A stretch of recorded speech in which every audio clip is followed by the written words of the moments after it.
in Azam City. You're watching One TV News Channel. One TV News Channel. Serving you with information, news, sports, and public affairs. One TV News Channel. One TV News Channel. Serving you with love. Ang telebisyong pangmasa. One TV News Channel. One TV News Channel.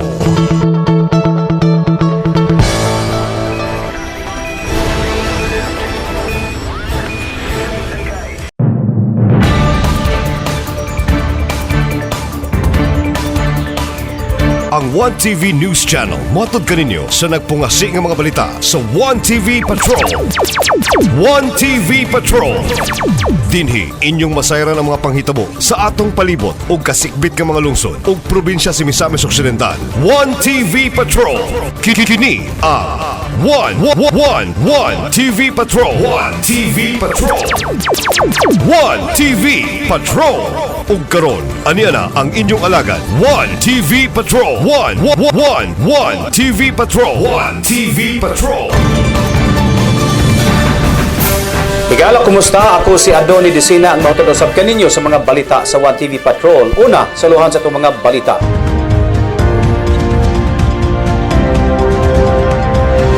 Sa uluhan sa itong mga balita sa One TV Patrol, Congresswoman Camille Villar, positibo ang panglantaw sa Misamis Occidental. Congresswoman Camille Villar, suportado ang pagpreserbar sa kultura sa mga lumad. Senator Amy Marcos, gikasubo ang negatibong dungong sa probinsya sa miaging panahon. Tulog kasugyot balaod noon, aprobado na sa ikatulong pagbasa sa konseho. 60 days preventive suspension, gipatuman sa konseho, batok ni Kapitan Nieva Vergara. ABC Usamis, nangandam na alang sa selebrasyon sa Pasko. NCIP, ilalom na sa pagdumala sa Office of the President.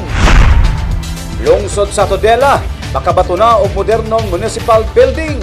Police report. Police report. Checkpoint sa Usamis PNP sa Malaubang, nakakumpiskar og illegal nga droga sa duha ka individual. This portion is brought to you by Gloria Bazaar Usamis. Mga Usamis noon, aniya nagkaroon sa atong dakbayan ang labing bag-o ug hamugaway nga imong mapalitan sa imong mga appliances, laptop, mga nagunang gadgets ug mga nindot nga mga furniture. Ang Gloria Bazaar Bernard Avenue Branch. Gloria Bazaar Bernard Avenue Branch. Sa first floor, imong makita ang mga appliances nga barato apan pulido ug di kalidad. Mapalit ang mga refrigerators, washing machines, gas range, mga aircons ug mga kitchen accessories. Mapalit usab nimo ang maanindot nga mga LCD ug LED TVs sama sa Sony, Panasonic, Devon, Samsung, Sharp, Hisense, Panasonic ug uban pa. Sa second floor sa Gloria Bazaar Bernard, makita nimo ang mga nagunang mga furniture items nga swak sa imong budget. Ana ang mga furnitures sama sa sala sets, dining tables, cabinets, aparador, beds, computer tables, office tables ug daghanan pang uban. Plus, aduna pa sila mga nagunang laptops nga durable ug bagay sa imong panginahanglanon sama sa Asus, HP, Acer, Lenovo ug daghanan pang mga brands. Aduna usab sila mga nagunang mga cellphones sama sa iPhones, Samsung, Oppo, Vivo, Huawei cellphone,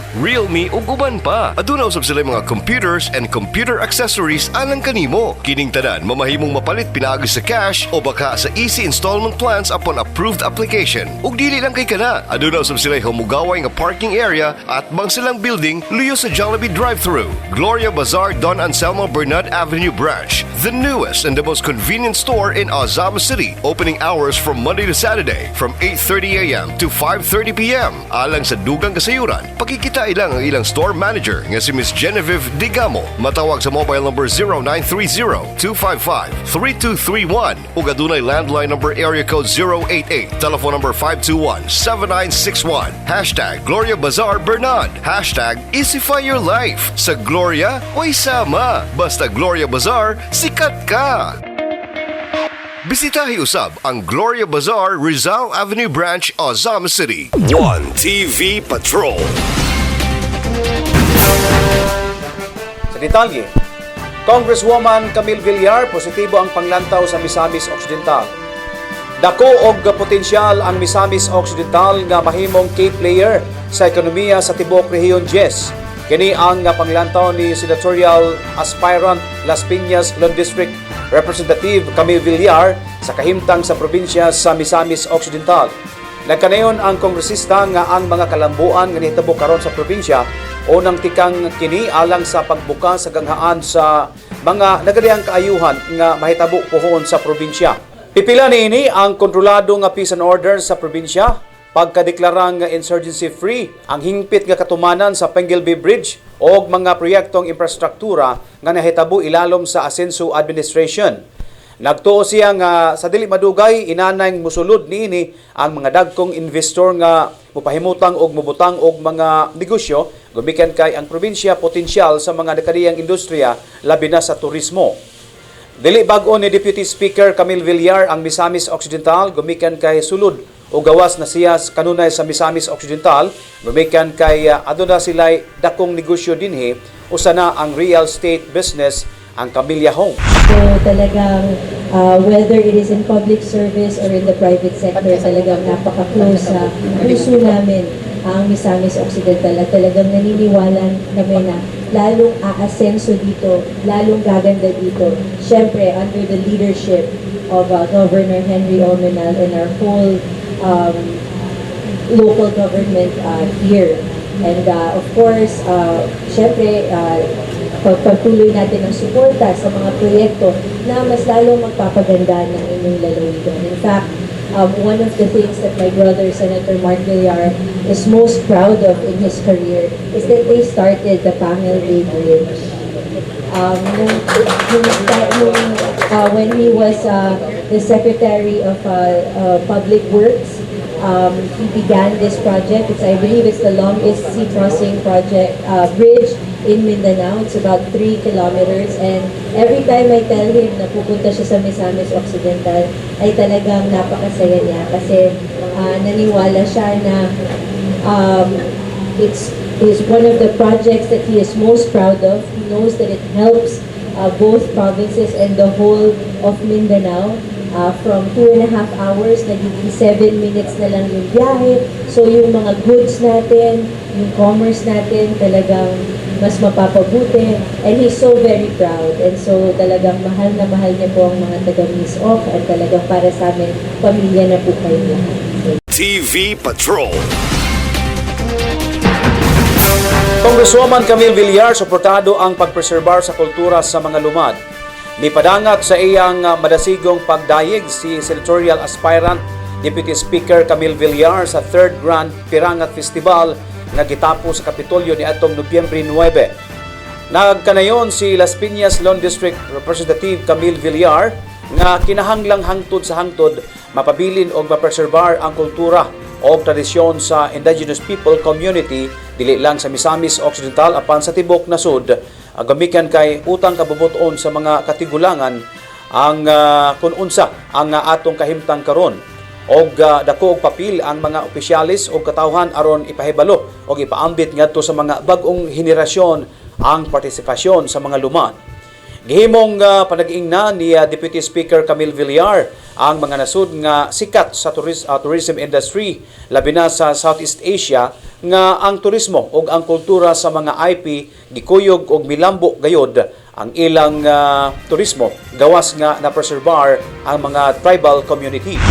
Sa pag-ikot ko kasi sa iba't ibang bahagi ng Pilipinas ngayon, nakikita ko talaga, I feel very blessed to learn so much about our IP, to learn about our rich culture and our history, whether it is in Luzon and Visayas and Mindanao. And I believe in my heart na dapat lahat po ng kabataan, whether from elementary school pa lang, high school and college, ipakita natin sa kanila ulit yung kagandahan ng ating kultura. So whether it's through festivals, I admire festivals like this one, we are on our 3rd, to showcase the beautiful culture and history of Misamis Occidental. So we should replicate this in all of our other cities, municipalities, and regions. So marami tayong mga napaka-talented po ng mga Pilipino. At actually, pag nakikita mo yung ating mga sites, yung ating culture, yung ating history, we are truly world-class. We are as beautiful as all of the world-class tourism destinations. dapat na ipapakita lang natin yan. So mahalaga na ipakita natin yan sa mga dayuhan, pero dapat simulan natin yung mga kabataan kasi that's the way na maipapasa natin yung culture and heritage natin to the next generation. One TV Patrol. Senator Amy Marcos gikasubo ang negatibong dungog sa probinsya sa Miagi. Nasubo kayo si Senator Amy Marcos sa negatibong dungog sa Misamis Occidental sa mga nangaging katuigan nga matud pa responsable sa mga krimen sa mga rehiyon sa nasud.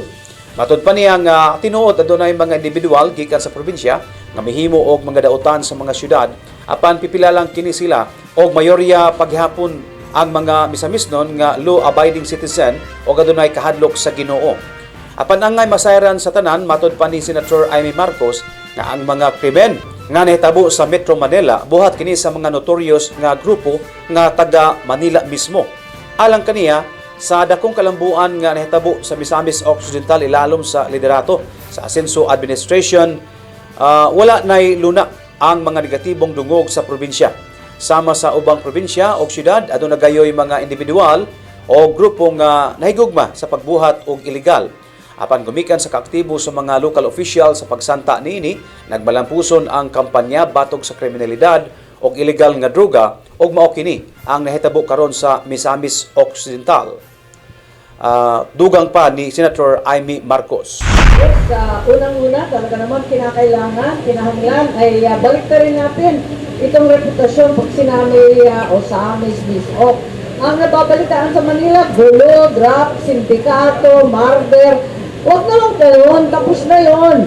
Now, Miss Oak is open for business. Tigilan na ang masasamang balita. I think we need a very active promotions and marketing campaign in order to sell our province. Napakaganda ng Miss Oak. Kaya lang, ang tanging balita sa Maynila, puro kaguluhan. Kung sa bagay, hindi lang naman dito sa Osamis Orqueta, pati kahit Tanggo, ganyan din naman yata sa Davao. Sa Manila, akala nila yung Mindanao magulo. Hindi nila alam, mas maraming kawatan, hold-upper, akyat bahay sa Manila. Sa totoo lang. One TV Patrol. Dugang pa sanay sa atong mga balita sa One TV Patrol human lang sa mga bulawanong pahinugdo. One TV Patrol. One TV Patrol. One TV Patrol. One TV Patrol.